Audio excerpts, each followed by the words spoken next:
Assalamualaikum warahmatullahi wabarakatuh. Berjumpa lagi dengan saya Siti Hartina Fitri dalam pelajaran prakarya. Oke, kita berjumpa lagi. Dan baiklah, sebelum kita memulai pelajaran kita pada hari ini, ada baiknya sama-sama kita membaca basmalah agar kegiatan kita hari ini diberkahi. Oke, Bismillahirrahmanirrahim. Oke, jadi pembahasan kita pada hari ini masih sambungan dari pembahasan kita minggu lalu, masih satu bab. Tapi yang ini yang pembahasan kedua atau pembahasan yang B. Kemarin yang A dan sekarang yang B-nya. Oke. Baiklah, selamat menyaksikan videonya. Jangan di-skip-skip ya, karena kuis kita hari ini jawabannya itu semua ada di video ini. Oke lah, selamat menyaksikan. Bismillahirrahmanirrahim. Baiklah, langsung saja kita masuk materinya, yaitu sarana dan peralatan budidaya ikan konsumsi. Pembahasan ini masih sambungan dari pembahasan minggu lalu, yang mana ini masih masuk dalam bab 3.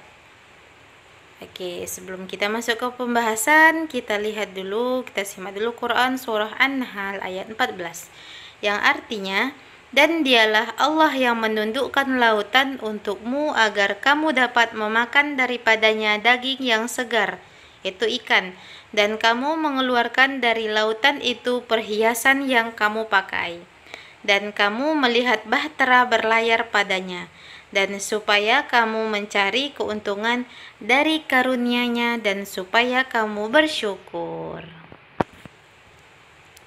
Oke, jangan lupa bersyukur. Ikan itu, oke, apa itu ikan? Ada apa dengan ikan? Kenapa dengan ikan? Mari kita lihat. Ikan itu, oke, sebelum ke pembahasan, kita kuis dulu. Oke, kenapa kuisnya di depan? Karena biar langsung sejalan aja gitu. Nah, lihat videonya kan sudah tahu yang mana jawaban dari kuis tersebut. Oke, karena jawaban kuis ini tuh ada di dalam videonya.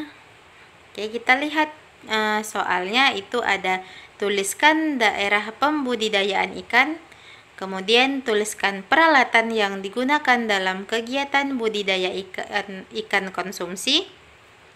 Kemudian tuliskan jenis kolam yang digunakan dalam pembudidayaan ikan. Kemudian standar kolam untuk budidaya ikan air tawar konsumsi. Oke, itu soalnya. Jadi dari soalnya kita sudah tahu apa yang akan kita bahas. Ya, tentunya tentang ikan-ikan.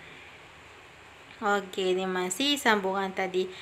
Ikan itu, ya, pertama, ikan merupakan suatu biota perairan yang memiliki banyak manfaat bagi kehidupan manusia. Ikan berperan dalam rantai makanan. Ikan memiliki keunggulan dibandingkan dengan jenis makanan hewani lainnya, seperti daging sapi, kambing, dan ayam. Ikan memiliki kandungan protein dan omega 3 yang sangat tinggi. Kemudian ikan memiliki kandungan lemak yang rendah. Oke, ini dia daerah pembudidayaan ikan, yaitu ada 3 daerah pegunungan. Itu budidayanya biasa ikan air tawar. Nah, kalau daerah dataran rendah itu budidayanya ikan air payau, dan daerah lepas pantai itu budidayanya ikan air laut. Oke, itu dia daerah pembudidayaan ikan. Dalam melakukan budidaya, sarana dan peralatan budidaya harus memadai karena sangat penting untuk mendukung kesehatan dan kualitas ikan budidaya. Oke, ini dia pertama ada kolam. Yang mana kolam berfungsi sebagai tempat memelihara ikan konsumsi. Standar kolam itu untuk budidaya ikan air tawar konsumsi yaitu dapat menampung air pastinya, dekat dengan sumber air, dan bebas banjir ya. Kenapa bebas banjir? Karena takutnya ketika lagi musim hujan banjir, semua ikan enggak semua sih, ikan itu akan keluar gitu. Jadi kan akan menyebabkan kerugian. Jadi usahakan tempatnya itu tempat yang bebas banjir. Walaupun disebutkan dekat dengan sumber air, tapi ya nggak harus yang tempat yang sering banjir gitu.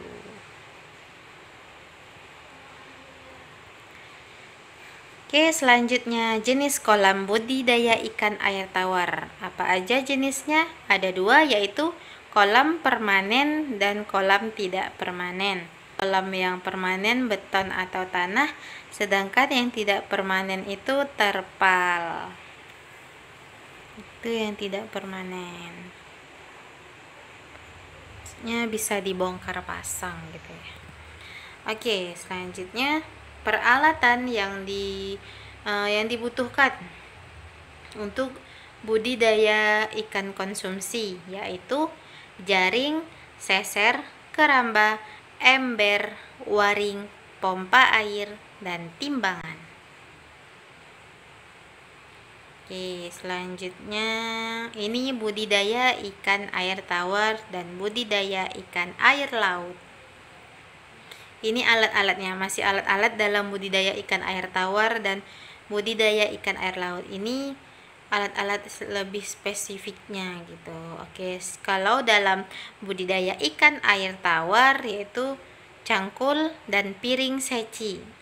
Piring seci ini untuk mengukur kadar kekeruhan air karena dia menggunakan air tawar.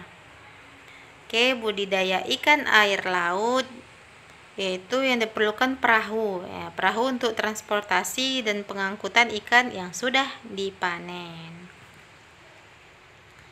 Oke. Selanjutnya makanan ikan.